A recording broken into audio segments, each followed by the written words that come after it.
there's a lot of things in the comics that haven't been explored cinematically before. You know, first and foremost, we have the story with Peter Parker's parents. When I was thinking about the character, I was really curious about what happened to him when he was a young kid. I mean, he was raised by his aunt and uncle, but we had never met his parents, and I wanted to know the mystery and the story behind that. Of course, there's the Gwen Stacy saga, which, if you're familiar with the comics, is a really fascinating, tragic, ultimately, but interesting storyline that is, you know, at times controversial, but always interesting.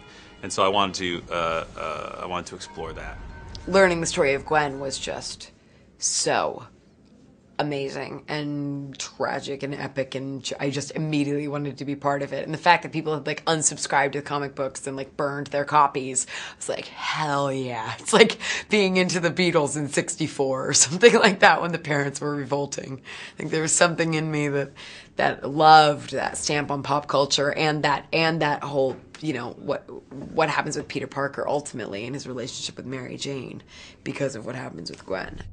The hardest thing for me was when it came to the story, you know, when it came to the story of Peter Parker and wanting to do that justice and make sure that all of the themes and the characteristics of the guy and the struggles that he goes through were portrayed in a way that were honored and were powerful. I just think there's a much more of a kind of emotional baseline to this, you know, that Peter needs to know what happened to his dad, you know, and hopefully we'll find out if there's a next one.